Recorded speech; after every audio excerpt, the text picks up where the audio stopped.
എല്ലാവർക്കും കുക്ക് ടേൽസിലേക്ക് വീണ്ടും സ്വാഗതം. ഇന്ന് ഞാനൊരു കേക്കിൻ്റെ റെസിപ്പി ആയിട്ടാണ് വന്നിട്ടുള്ളത്. നമ്മുടെ എല്ലാവരുടെയും ഫേവറേറ്റ് ആയിട്ടുള്ള വാൻചോ കേക്കാണ്. വാനില ചോക്ലേറ്റ് കേക്കിൻ്റെ ഒരു കോമ്പിനേഷനാണ് വാൻചോ കേക്ക്. അപ്പോൾ ചാനൽ ആദ്യമായിട്ട് കാണുന്നവരുണ്ടെങ്കിൽ തീർച്ചയായിട്ടും ഒന്ന് സബ്സ്ക്രൈബ് ചെയ്യണം കേട്ടോ. തൊട്ടടുത്തുള്ള ബെല്ലൈക്കണിൽ ക്ലിക്ക് ചെയ്തിട്ട് അതിൽ ഓൾ ഓപ്ഷൻ അമർത്തിയാൽ മാത്രമേ ഞാൻ ഇനി ഇടുന്ന വീഡിയോസിൻ്റെ നോട്ടിഫിക്കേഷൻസ് എല്ലാം നിങ്ങൾക്ക് വരുള്ളൂ. അപ്പോൾ വീഡിയോയിലേക്ക് പോകാം. 1 കിലോ വാൻചോ കേക്കാണ് ഉണ്ടാക്കുന്നത്. അപ്പോൾ 2 സ്പോഞ്ച് ഉണ്ടാക്കണം, വാനില സ്പോഞ്ചും ചോക്ലേറ്റ് സ്പോഞ്ചും. അപ്പോൾ ഞാൻ 2 സ്ക്വയർ മോൾഡ് ഏകദേശം ഒരേ അളവ് തന്നെയാണ് എടുത്തിട്ടുണ്ട്. അത് നന്നായിട്ട് ലൈൻ ചെയ്ത് വെച്ചിട്ടുണ്ട്, ബട്ടർ പേപ്പറൊക്കെ ഇട്ടിട്ട്. പിന്നെ ഒരു പാത്രത്തിലേക്ക് 1/2 കപ്പ് മൈദ ഇട്ട് കൊടുക്കാം. എന്നിട്ട് അതിലേക്ക് 1 ടീസ്പൂൺ കോൺഫ്ലോർ ചേർത്ത് കൊടുത്തിട്ടുണ്ട്. പിന്നെ 1 ടീസ്പൂൺ മിൽക്ക് പൗഡർ ചേർത്ത് കൊടുത്തിട്ടുണ്ട്. പിന്നെ നമുക്ക് വേണ്ടത് 1/2 ടീസ്പൂൺ ബേക്കിംഗ് പൗഡറാണ്. ഇതിപ്പോൾ 1/4 ടീസ്പൂണിൻ്റെ ആണ് കേട്ടോ, അതുകൊണ്ടാണ് ഞാൻ 2 പ്രാവശ്യം ഇട്ടത്. എൻ്റെ 1/2 ടീസ്പൂൺ ഇവിടെ കാണാനേ ഇല്ല. പിന്നെ നമുക്ക് വേണ്ടത് 1/4 ടീസ്പൂൺ ബേക്കിംഗ് സോഡയാണ്. പിന്നെ ഇതിലേക്ക് 1 നുള്ളു ഉപ്പ് ഇട്ട് കൊടുത്തിട്ട് നന്നായിട്ട് അരിച്ചെടുക്കുക. മിനിമം ഒരു 2 പ്രാവശ്യങ്ങൾ അരിച്ചെടുക്കുക. ഞാനൊരു 3 വട്ടം അരിച്ചെടുക്കുന്നുണ്ട്.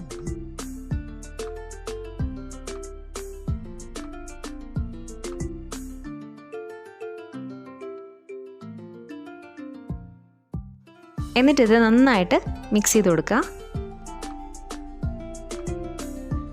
ഇനി ചോക്ലേറ്റ് സ്പോഞ്ചിനുള്ള ഡ്രൈ ഇൻഗ്രീഡിയൻസ് കൂടി റെഡിയാക്കാം. അതിന് വേണ്ടിയിട്ട് 1/2 കപ്പ് മൈദ എടുത്തിട്ടുണ്ട്. അതിൽ നിന്ന് 1.5 ടേബിൾ സ്പൂൺ ഞാൻ മാറ്റാണ്, മൈദ എടുത്ത് മാറ്റാണ്. അതിന് പകരമായിട്ട് 1.5 ടേബിൾ സ്പൂൺ കൊക്കോ പൗഡറാണ് ചേർക്കേണ്ടത്.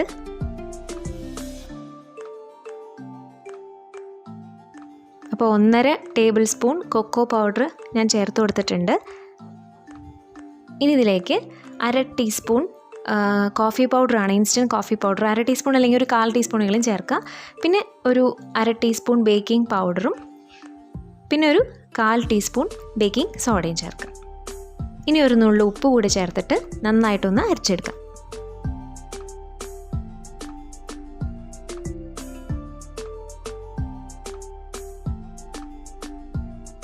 ഞാൻ 3 വട്ടം അരിച്ചെടുത്ത് മിക്സ് ചെയ്തപ്പോഴാണ് ഓർത്തത് കോൺഫ്ലോർ ചേർത്തിട്ടില്ലാന്ന്. അപ്പോൾ ഞാനൊരു ടീസ്പൂൺ കോൺഫ്ലോർ ചേർത്തിട്ട് നന്നായിട്ട് മിക്സ് ചെയ്തിട്ട് ഒന്നുകൂടി അരിച്ചെടുക്കുകയാണ്.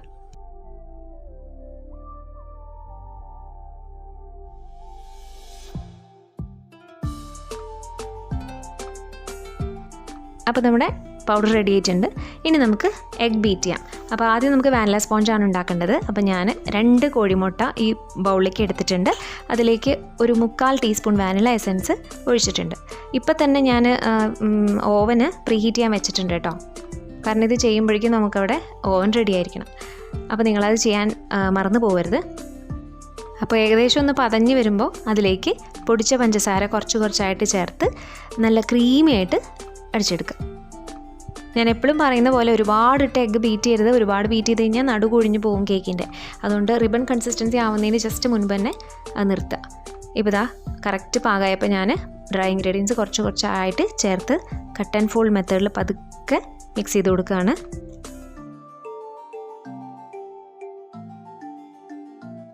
പൗഡർ മൊത്തം ഞാൻ ചേർത്ത് കൊടുത്തിട്ടുണ്ട്. ഇനി ഇതിലേക്ക് 1 ടീസ്പൂൺ സൺഫ്ലവർ ഓയിൽ ഞാൻ ചേർത്ത് കൊടുക്കുകയാണ്. എന്നിട്ട് നന്നായി മിക്സ് ചെയ്ത് കൊടുക്കുക.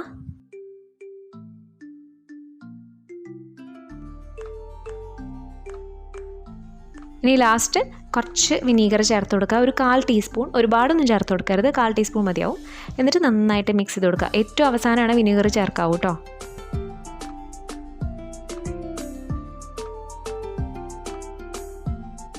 ഇനി ബാറ്റർ നമ്മുടെ മോൾഡിലേക്ക് ഒഴിച്ചു കൊടുത്തിട്ട് 175 ഡിഗ്രി സെൽഷ്യസിൽ ഒരു 13-14 മിനിറ്റാണ് ഇതിൻ്റെ ബേക്കിംഗ് ടൈം. ബേക്ക് ചെയ്ത് കാണിച്ചു തരാം. ഇതാ നമ്മുടെ കേക്ക് ബേക്കായി വന്നിട്ടുണ്ട്.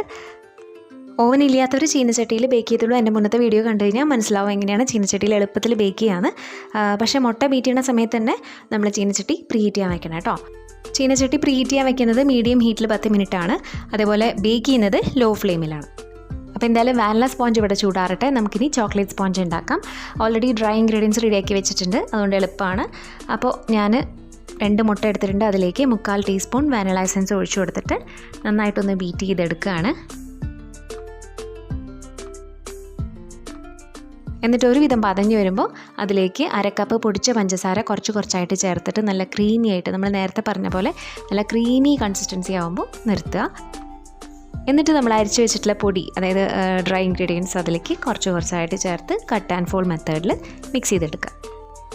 കൊക്കോ പൗഡർ ചേർക്കുമ്പോൾ പെട്ടെന്ന് മിക്സായി കിട്ടാത്തൊരു ബുദ്ധിമുട്ടാണ്. നമ്മൾ വാനില സ്പോഞ്ച് ചെയ്ത പോലെയല്ല, ഇത് കുറച്ച് ടൈം എടുക്കും. ഭയങ്കര ലൈറ്റാണ് കൊക്കോ പൗഡർ. മാത്രമല്ല നമ്മുടെ ബാറ്റർ കുറച്ച് ഡ്രൈ ആവാനും സാധ്യതയുണ്ട്. ഇതിലേക്ക് ഇനി 1 ടീസ്പൂൺ ഓയിൽ ചേർത്ത് കൊടുക്കുകയാണ്. വേണമെങ്കിൽ ഈ ഒരു സമയത്ത് പാലൊക്കെ ചേർത്ത് കൊടുക്കാം. 1-2 ടേബിൾ സ്പൂൺ പാൽ ചേർത്ത് കൊടുക്കാം. ഞാൻ ചേർക്കുന്നില്ല. ഇനി ഇതിലേക്ക് ഒരു 1/4 ടീസ്പൂണോളം വിനീഗർ ചേർക്കുകയാണ്.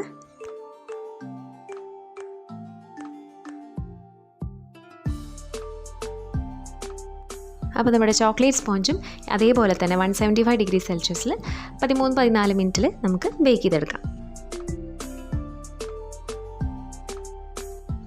ഇതാ നമ്മുടെ കേക്ക് ഇവിടെ റെഡി ആയിട്ടുണ്ട്. ഇനി ഇത് നന്നായിട്ടൊന്ന് ചൂടാറട്ടെ. ആദ്യം ഇത് ജസ്റ്റ് വെന്തിട്ടുണ്ടോ എന്ന് അറിയണമല്ലോ. അപ്പോൾ നമുക്കിതുപോലെ ടൂത്ത് പിക്ക് കൊണ്ട് കുത്തി നോക്കാം. അപ്പോൾ കറക്റ്റായിട്ട് വെന്തിട്ടില്ല എങ്കിൽ വീണ്ടും ഒരു മിനിറ്റൊക്കെ വെച്ച് കൊടുക്കുക. അപ്പോൾ ഇതിവിടെ കറക്റ്റായിട്ട് വെന്തിട്ടുണ്ട്. അപ്പോൾ ഇതാ നമ്മുടെ 2 സ്പോഞ്ച് ഇവിടെ റെഡി ആയിട്ടുണ്ട്. ഇനി 2 ചോക്ലേറ്റ് ഗനാഷ് ഉണ്ടാക്കണം. വൈറ്റ് ചോക്ലേറ്റും ഡാർക്ക് ചോക്ലേറ്റും. അപ്പോൾ വൈറ്റ് ചോക്ലേറ്റ് ആദ്യം ഉണ്ടാക്കാം. അപ്പോൾ ഞാൻ ഒരു ബൗളിലേക്ക് ഏകദേശം 50 ഗ്രാം വിപ്പിംഗ് ക്രീം എടുക്കുകയാണ്. എൻ്റെ കയ്യിൽ തലേദിവസം ഉണ്ടാക്കിയ കുറച്ച് ഗനാഷ് കൂടെ ഇരിപ്പുണ്ട്. അപ്പോൾ ഞാൻ അത് കണക്കാക്കിയിട്ടാണ് ഇത്ര എടുക്കുന്നത്. നിങ്ങളെടുക്കുമ്പോൾ കുറച്ചുകൂടി കൂടുതൽ എടുക്കുക കേട്ടോ. ഈ വിപ്പിംഗ് ക്രീം ഇനി ഒന്ന് ചൂടാക്കിയെടുക്കണം. ഒരു പാനിൽ അടുപ്പത്ത് വെച്ച് ചൂടാക്കിയാലും മതി. ഞാനിപ്പോൾ ഓവനിൽ വെച്ചിട്ടൊന്ന് തിളപ്പിച്ചെടുക്കുകയാണ്. ഒരുപാട് തിളപ്പിക്കേണ്ട ആവശ്യമില്ല. ആ തിളച്ച ക്രീമിലേക്ക് 1/4 കപ്പ് ചോക്ലേറ്റ്, വൈറ്റ് ചോക്ലേറ്റ് ഇട്ട് കൊടുക്കുകയാണ്. നിങ്ങളെടുക്കുമ്പോൾ ഞാൻ പറഞ്ഞു നേരത്തെ കുറച്ച് കൂടുതൽ എടുക്കുകയാണെങ്കിൽ 1 കപ്പ് വൈറ്റ് ചോക്ലേറ്റ് എടുക്കുകയാണെങ്കിൽ ഒരു 60 ഗ്രാമോളം ക്രീം എടുക്കുക. അപ്പോൾ വൈറ്റ് ചോക്ലേറ്റ് ഗനാഷ് ഒന്ന് ജസ്റ്റ് മിക്സ് ചെയ്ത് വെച്ചിട്ട് മാറ്റി വെച്ചിട്ടുണ്ട്. ഇനി നമുക്ക് ഡാർക്ക് ചോക്ലേറ്റ് ഗനാഷ് ഉണ്ടാക്കാം. അതിന് വേണ്ടിയിട്ട് 40 ഗ്രാം ചോക്ലേറ്റ് വെയ്റ്റ് ചെയ്ത് വെച്ചിട്ടുണ്ട്. അതിലേക്ക് 40 ഗ്രാം വിപ്പിംഗ് ക്രീം ഞാനൊരു ബൗളിലേക്ക് അളന്നെടുക്കുകയാണ്. എന്നിട്ട് ഇതൊന്ന് നേരത്തെ ചൂടാക്കിയ പോലെ തന്നെ ചൂടാക്കുക. 1:1 റേഷ്യോയിലാണ് കേട്ടോ ഡാർക്ക് ചോക്ലേറ്റ് ഗനാഷ് ഉണ്ടാക്കുന്നത്. എന്നിട്ട് അതിലേക്ക് 40 ഗ്രാം ചോക്ലേറ്റ് ഇട്ടിട്ട് നന്നായിട്ടൊന്ന് മിക്സ് ചെയ്ത് വെക്കാം. ഇനി ഞാൻ വിപ്പിംഗ് ക്രീം വിപ്പിയാണ്. അപ്പോൾ സ്ഥിരമായിട്ട് കാണിക്കുന്നതുകൊണ്ട് ഞാനത് മുഴുവൻ കാണിക്കുന്നില്ല. 1 കപ്പ് വിപ്പിംഗ് ക്രീമാണ് എടുത്തിട്ടുള്ളത്. അതിലേക്ക് ആവശ്യത്തിന് പഞ്ചസാരയും ഒരു 1/4 ടീസ്പൂൺ വാനില എസൻസ് കൂടെ ചേർത്തിട്ട് നന്നായിട്ട് ബീറ്റ് ചെയ്യാം, സ്റ്റിഫ് ബേക്ക് ആവുന്നവരെ. അപ്പോൾ നമ്മുടെ നേരത്തെ റെഡിയാക്കി വെച്ചിട്ടുള്ള ചോക്ലേറ്റ് ഗനാഷ് 2ഉം റെഡി ആയിട്ടുണ്ട് കേട്ടോ. ഇനി നമുക്ക് ഇതിൽ നിന്ന് വേണം നമ്മുടെ സിറപ്പ്, അതായത് സോക്ക് ചെയ്യാനുള്ള സിറപ്പ് തയ്യാറാക്കാനായിട്ട്. അപ്പോൾ ഞാൻ ചെറിയ 2 ബൗൾ എടുത്തിട്ടുണ്ട്. അതിലേക്ക് ഓരോ ടീസ്പൂൺ വീതം ഗനാഷ് ഒഴിച്ചു കൊടുക്കുകയാണ്. ഒന്നിലേക്ക് വൈറ്റും ഒന്നിലേക്ക് ഡാർക്കും. ഇപ്പോൾ ഞാൻ അതിലേക്ക് ചേർത്ത് കൊടുത്തത് വേറെ ഒന്നുമല്ല, 1 ഗ്ലാസ് വെള്ളം, അതിലേക്ക് ഒരു 6-7 ടേബിൾ സ്പൂൺ പഞ്ചസാര ഇട്ടിട്ട് നന്നായി തിളപ്പിച്ചതാണ്. നമ്മൾ സാധാരണ സോക്ക് ചെയ്യാൻ ഉപയോഗിക്കുന്ന സിറപ്പാണ് കേട്ടോ. അത് ഇതിലേക്ക് കുറച്ച് ചേർത്ത് കൊടുക്കുക. അത്യാവശ്യം ആവശ്യത്തിനനുസരിച്ച് ചേർത്ത് കൊടുക്കുക. ഒന്ന് ലൈറ്റ് ആവണം, ഒരുപാട് കട്ടിയാവാൻ പാടില്ല. ചൂടോടുകൂടി തന്നെ ചേർത്തോളൂ. എന്നാൽ മാത്രമേ നമ്മുടെ ആ ചോക്ലേറ്റ് അതിൽ നന്നായിട്ടൊന്ന് മിക്സ് ആവുള്ളൂ. ഇല്ലെങ്കിൽ അതിങ്ങനെ കട്ടയായിട്ട് കിടക്കുള്ളൂ. അപ്പോൾ ചോക്ലേറ്റ് വിപ്പിംഗ് ക്രീം റെഡിയാക്കിയിട്ടില്ല. അതാ ഇതേപോലത്തെ മേടിച്ചിട്ടാണ് ഞാൻ ചെയ്യാറ് കേട്ടോ. ചിലപ്പോൾ ഇല്ലാത്ത സമയത്ത് സാധാരണ വിപ്പിംഗ് ക്രീമിൽ ഗനാഷ് ചേർത്തിട്ടും ചെയ്യാറുണ്ട്. അതിലേക്ക് ആവശ്യത്തിനുള്ള പഞ്ചസാര, അതായത് ഇതിൽ ഒരു 2 ടേബിൾ സ്പൂൺ മതിയാവും. എന്നിട്ട് ആവശ്യത്തിന് ഒരു 1/4 ടീസ്പൂൺ വാനില എസൻസും ചേർത്തിട്ട് നന്നായിട്ടൊന്ന് ബീറ്റ് ചെയ്തെടുക്കുകയാണ്. പിന്നെ ചോക്ലേറ്റ് കേക്കൊക്കെ ഉണ്ടാക്കുമ്പോൾ ഞാൻ എപ്പോഴും ക്രീം മേടിച്ചിട്ടോ ചെയ്യാറ്. തീരെ നിവൃത്തിയില്ല, കയ്യിൽ കിട്ടാനില്ലെങ്കിൽ ഞാൻ സാധാരണ വിപ്പിംഗ് ക്രീമിൽ കൊക്കോ പൗഡറും അതുപോലെ ഗനാഷും ഒരുമിച്ച് ചേർത്തിട്ട്, കൊക്കോ പൗഡർ കുറച്ചേ ചേർക്കാവൂ, ഒരുപാട് ചേർത്താൽ ക്രീം ഭയങ്കരമായിട്ട് ഡ്രൈ ആയി പോകും കേട്ടോ. അങ്ങനെ ചെയ്യാറുണ്ട്. അപ്പോൾ ഞാൻ ലേയേഴ്സൊക്കെ റെഡിയാക്കിയിട്ടുണ്ട് കേട്ടോ. 4 ലേയേഴ്സ് എടുത്തിട്ടുണ്ട്. 2 ചോക്ലേറ്റിൻ്റെയും 2 വാനില കേക്കിൻ്റെയും 4 ലേയേഴ്സ് എടുത്തിട്ടുണ്ട്. ഇനി നമ്മുടെ കേക്കിന് പറ്റിയിട്ടുള്ളൊരു കേക്ക് ബോർഡ് എടുക്കുക. എന്നിട്ട് ടേൺ ടേബിളിൻ്റെ മുകളിൽ ഇതുപോലെ ക്രീം വെച്ച് കൊടുക്കുക. ക്രീമിന് പകരം ഗനാഷ് തേക്കാം കേട്ടോ. ഗനാഷ് വെച്ച് കഴിഞ്ഞാൽ നന്നായിട്ട് സ്റ്റിക്കായിട്ടിരിക്കും നമ്മുടെ ബോർഡ്. ഇനി ഞാൻ ആദ്യം ചോക്ലേറ്റ് ലെയറാണ് വെച്ച് കൊടുത്തിട്ടുള്ളത്. അതിലേക്ക് നമ്മൾ നേരത്തെ ഉണ്ടാക്കി വെച്ചിട്ടുള്ള ആ സിറപ്പ് ഒഴിച്ചു കൊടുക്കുക. അത്യാവശ്യം നന്നായിട്ട് ഒഴിച്ചു കൊടുത്തോളൂ കേട്ടോ. ഈ ഒരു സിറപ്പ് സത്യം പറയുക ഞാൻ ആദ്യമൊക്കെ സാധാരണ നമ്മളെ പഞ്ചസാര സിറപ്പാണ് ചെയ്യാറ്. പക്ഷേ എനിക്ക് ഒരു പ്രാവശ്യം ഞാൻ അതുപോലെ ചെയ്തപ്പോൾ എനിക്ക് നല്ല ടേസ്റ്റ് തോന്നി. അതിനുശേഷം പിന്നെ ഓർഡേഴ്സൊക്കെ വരുമ്പോൾ ഞാൻ അങ്ങനെ തന്നെ ചെയ്യൽ. ചെറിയ ലേയേഴ്സ് ആയതുകൊണ്ട് ഞാൻ കുറച്ച് ക്രീം ഇടുന്നുള്ളൂ കേട്ടോ. അതിനാവശ്യമായിട്ടുള്ള ക്രീം മാത്രമേ ഇടുന്നുള്ളൂ. എന്നിട്ട് അതിൻ്റെ മുകളിലേക്ക് ചോക്ലേറ്റ് ഗ്രേറ്റ് ചെയ്ത് ഇട്ട് കൊടുക്കുകയാണ്. എന്നിട്ട് അതിൻ്റെ പുറത്ത് നമ്മുടെ വാനില സ്പോഞ്ചിൻ്റെ അടുത്ത ലെയർ വെച്ച് കൊടുക്കുക. ആ ഒരു ലെയറിൽ നമ്മൾ നേരത്തെ ഉണ്ടാക്കി വെച്ചിട്ടുള്ള വൈറ്റ് ചോക്ലേറ്റ് സിറപ്പ് നന്നായിട്ട് വെറ്റ് ചെയ്ത് കൊടുക്കുക. അതിനുശേഷം നമ്മുടെ വിപ്പിംഗ് ക്രീം സ്പ്രെഡ് ചെയ്ത് കൊടുക്കുക. അതിനുശേഷം അതിൻ്റെ പുറത്ത് വൈറ്റ് ചോക്ലേറ്റ് ഗ്രേറ്റ് ചെയ്ത് ഇട്ട് കൊടുക്കുക. ഗ്രേറ്റ് ചെയ്ത് ചോക്ലേറ്റിന് പകരം ചോക്ലേറ്റ് ഗനാഷ് ഉപയോഗിക്കാം കേട്ടോ. അതൊന്ന് ആ ഒരു സ്പാച്ചിൽ അല്ലെങ്കിൽ നമ്മുടെ പാലറ്റ് നൈഫ് വെച്ചിട്ടൊന്ന് വിപ്പിംഗ് ക്രീമായിട്ടൊന്ന് മിക്സ് ചെയ്ത് കൊടുത്താൽ മതി. ഓരോ ലെയറിനും അതിൻ്റേതായിട്ടുള്ളൊരു ടേസ്റ്റ് കൊടുക്കണമല്ലോ, അതുകൊണ്ടാണ് ചോക്ലേറ്റൊക്കെ ചേർക്കുന്നത് കേട്ടോ. അപ്പോൾ നമ്മുടെ അടുത്ത ലെയർ വെച്ച് കൊടുക്കുക, നമ്മുടെ ചോക്ലേറ്റ് ലെയർ. എന്നിട്ട് നമ്മൾ നേരത്തെ ചെയ്ത പോലെ തന്നെ റിപ്പീറ്റ് ചെയ്യാം. ഞാൻ സ്ഥിരമായിട്ട് ആദ്യമൊക്കെ സിമ്പിൾ സിറപ്പാണ് കേട്ടോ സോക്ക് ചെയ്യാൻ എടുക്കൽ. പക്ഷേ ഇങ്ങനെ ചെയ്തപ്പോൾ, അതായത് ഇങ്ങനെ ചോക്ലേറ്റ് സിറപ്പ് വെച്ചിട്ട് ഉണ്ടാക്കിയപ്പോൾ വാൻചോ കേക്ക് കേട്ടോ, അതുപോലെ ചോക്ലേറ്റ് കേക്കിനൊക്കെ അങ്ങനെ തന്നെ ചെയ്യൽ. എൻ്റേതായ ഒരു ടേസ്റ്റ് കിട്ടാൻ വേണ്ടിയിട്ട് നമ്മളിതുപോലെ ചെയ്യുന്നത് നന്നായിരിക്കും. അങ്ങനെ ചെയ്തപ്പോൾ നല്ല ടേസ്റ്റ് തോന്നി. അതുകൊണ്ടാണ് പിന്നെ ഞാൻ ഓർഡേഴ്സിനൊക്കെ ഈ ഒരു രീതിയിലാണ് ചെയ്ത് കൊടുക്കൽ. ഇനി ഇതിൻ്റെ പുറത്ത് ചെറിയൊരു ലെയർ വിപ്പിംഗ് ക്രീം വെച്ചിട്ട് ക്രം കോട്ട് ചെയ്യുകയാണ്. എന്നിട്ട് നമുക്ക് ഫ്രിഡ്ജിലേക്ക് എടുത്ത് വയ്ക്കാം. ഒരു 20 മിനിറ്റോളം ഫ്രിഡ്ജിൽ എടുത്ത് വയ്ക്കാം. ഫ്രീസറിലല്ല, ഫ്രിഡ്ജിൽ തന്നെ എടുത്ത് വയ്ക്കാൻ പാടുള്ളൂ. അതിനുശേഷം നമുക്ക് പുറത്തേക്ക് എടുക്കാം.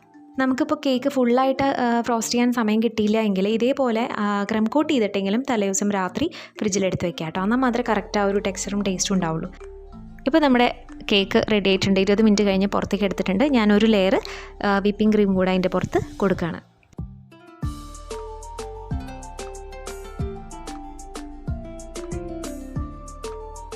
ഫൈനൽ കോട്ടിങ് കഴിഞ്ഞിട്ട് ഒന്നുകൂടെ ഒരു 1 മണിക്കൂർ ഞാൻ ഫ്രിഡ്ജിൽ കൊണ്ടുവയ്ക്കുകയാണ്. അപ്പോൾ 1 മണിക്കൂർ കഴിഞ്ഞിട്ട് ഞാൻ കേക്ക് പുറത്തേക്ക് എടുത്തിട്ടുണ്ട്. ഞാൻ ദാ ഇതേപോലെ ബട്ടർ പേപ്പറിൻ്റെ ചെറിയ പീസസ് ഇങ്ങനെ സൈഡിൽ വെച്ച് കൊടുക്കുകയാണ്. ഗനാഷ് ഒഴിക്കാൻ പോവുകയാണ്. അപ്പോൾ ഗനാഷ് കളക്ട് ചെയ്യാൻ എളുപ്പത്തിന് വേണ്ടിയിട്ടാണ് കേട്ടോ. ഗനാഷ് ഞാനൊന്ന് ചൂടാക്കിയിട്ടുണ്ട്, കാരണം നമ്മുടെ കേക്ക് ഇപ്പോൾ നല്ല തണുത്തിട്ടായിരിക്കുന്നത്. അപ്പോൾ അതിൻ്റെ പുറത്ത് ലൈറ്റ് ചൂടോടെ ഗനാഷ് ഒഴിക്കുകയാണ് ഏറ്റവും നല്ലത്. അപ്പോൾ ഇതുപോലെ ഒഴിച്ചു കൊടുക്കുകയാണ്. കാരണം കുറച്ച് നേരം ആയല്ലോ ഗനാഷ് ഉണ്ടാക്കിയിട്ട്, അപ്പോൾ അത് കുറച്ച് കട്ട് ചെയ്ത് തുടങ്ങിയിട്ടുണ്ടായിരുന്നു. അപ്പോൾ ഞാനൊന്ന് ഇളം ചൂടാക്കിയിട്ടുണ്ട്. എന്നിട്ട് നമ്മൾ തണുത്ത കേക്കിലേക്ക് ആ ഇളം ചൂടുള്ള ആ ഒരു ഗനാഷ് ഒഴിക്കുമ്പോൾ അത് കറക്റ്റായിട്ട് നമുക്ക് ഒഴിച്ചു കൊടുക്കാൻ പറ്റും. ആ ബട്ടർ പേപ്പറിൽ കളക്ട് ആയിട്ടുള്ള ആ ഒരു ചോക്ലേറ്റൊക്കെ നമുക്ക് അതേപോലെ പതുക്കെ ബട്ടർ പേപ്പർ എടുത്തിട്ട് മുകളിൽ കൂടെ ഒഴിച്ചു കൊടുക്കാം. ഇനി ഉടനെ തന്നെ, അതായത് അത് സെറ്റാവുന്നതിന് മുൻപ് തന്നെ അതിൻ്റെ പുറത്തേക്ക് ഇളം ചൂടോടെ നമ്മുടെ ഡാർക്ക് ചോക്ലേറ്റ് ഗനാഷ് ഇതുപോലെ പൈപ്പിംഗ് ബാഗിലാക്കിയിട്ടോ അല്ലെങ്കിൽ സ്പൂൺ വെച്ചിട്ടോ നിങ്ങൾക്ക് ഇഷ്ടമുള്ള പോലെ ഡിസൈൻ ചെയ്ത് കൊടുക്കാം. പൈപ്പിംഗ് ബാഗിൻ്റെ അറ്റം കട്ട് ചെയ്ത് കൊടുത്തപ്പോൾ ഇച്ചിരി വലിയൊരു ഹോളായിപ്പോയി. അതാണ് ഇങ്ങനെ ഗനാഷ് ഇങ്ങനെ ചാടി പോകുന്നത്. അപ്പോൾ നിങ്ങൾ മുറിക്കുമ്പോൾ ചെറിയൊരു ഹോളാക്കിയിട്ട് ചെയ്ത് കൊടുക്കുക കേട്ടോ.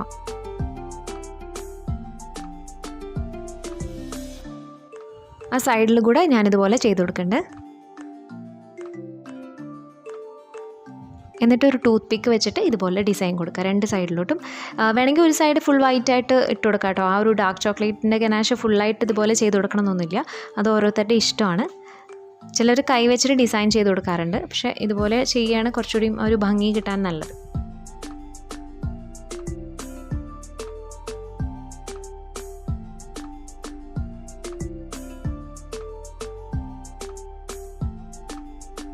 ഓരോ പ്രാവശ്യം ടൂത്ത് പിക്ക് ഒന്ന് ക്ലീൻ ചെയ്തിട്ട് വേണം വരച്ചു കൊടുക്കാൻ കേട്ടോ. ഇത് സെറ്റാവുന്നതിന് മുൻപ് തന്നെ സൈഡൊക്കെ നന്നായി ക്ലീൻ ചെയ്തിട്ട് വേണം ഫ്രിഡ്ജിലോട്ട് വെക്കാൻ. ഇതാ ഞാൻ ക്ലീൻ ചെയ്തിട്ടുണ്ട്. ഇനി ഞാൻ കുറച്ച് നേരം ഫ്രിഡ്ജിൽ കൊണ്ടുവയ്ക്കുകയാണ്. ഇതാ നമ്മുടെ കേക്ക് ഞാൻ ഫ്രിഡ്ജിൽ നിന്ന് തിരിച്ചെടുത്തിട്ടുണ്ട്. ഇത് അത്യാവശ്യം നന്നായി സെറ്റായിട്ടുണ്ട്. ഇതിലേക്ക് ഞാനൊരു വൈറ്റ് ബോർഡർ കൊടുക്കുകയാണ്.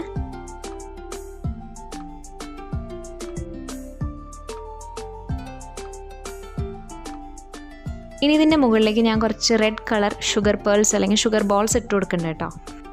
ഡിസൈൻസൊക്കെ ആ നേരത്തെ തോന്നുന്ന പോലെയാണ് കേട്ടോ ഞാൻ ചെയ്യാറ്. ഞാൻ എന്താ ഇവിടെ ഒരു കോർണറിൽ പിങ്ക് കളർ റോസസ് വെച്ച് കൊടുത്തിട്ടുണ്ട്, ചെറിയ പൂക്കൾ. അത് ഞാൻ വീഡിയോയിൽ ഉൾപ്പെടുത്താൻ മറന്നുപോയി കേട്ടോ. ആ നേരത്തെ വീഡിയോ പോസായിരുന്നു. ഇതാ അപ്പോൾ നമ്മുടെ ഏകദേശം ഡെക്കറേഷൻ കഴിഞ്ഞു. ഇനി ഇതിൻ്റെ പുറത്ത് ഞാൻ കുറച്ച് ഗം പേസ്റ്റ് കൊണ്ട് ഇതുപോലെ പേര് എഴുതിയിട്ടുണ്ട്. ഹാപ്പി ബർത്ത്ഡേ എന്ന് എഴുതിയിട്ട് വെച്ചിട്ടുണ്ട്. അപ്പോൾ നമ്മുടെ കേക്ക് ഇവിടെ കംപ്ലീറ്റ് ആയിട്ടുണ്ട്. ആക്ച്വലി ഈ ഒരു കേക്ക് നല്ല ടേസ്റ്റാണ്. അതിൻ്റെ ഫില്ലിങ് ഞാൻ പറഞ്ഞ പോലെ തന്നെ ആ സിറപ്പ് വെച്ച് ചെയ്യുകയാണെങ്കിൽ അടിപൊളി ടേസ്റ്റാണ്. അപ്പോൾ നമ്മുടെ കേക്കിൻ്റെ ഫൈനൽ വെയിറ്റ് 1359 ഗ്രാം. 1 കിലോ 389 ഗ്രാമാണ്. അപ്പോൾ നമ്മുടെ വാൻചോ കേക്ക് നല്ല ടേസ്റ്റാണ്. എല്ലാവരും ട്രൈ ചെയ്ത് നോക്കുക, പറ്റുന്നവർ ചെയ്തിട്ട് എനിക്ക് ഫീഡ്ബാക്ക് തരണം കേട്ടോ. അപ്പോൾ ഈ വീഡിയോ ഇഷ്ടമായി എന്ന് വിചാരിക്കുകയാണ്. ഇഷ്ടമായിട്ടുണ്ടെങ്കിൽ ലൈക്ക് ചെയ്യാൻ മറക്കരുത്. മാത്രമല്ല ചാനൽ സബ്സ്ക്രൈബ് ചെയ്യാത്തവരുണ്ടെങ്കിൽ തീർച്ചയായിട്ടും ഒന്ന് ചെയ്യണം കേട്ടോ. അപ്പോൾ ഇനി മറ്റൊരു വീഡിയോ ആയിട്ട് വരാം. അതുവരേക്കും Tata. Thank you for watching.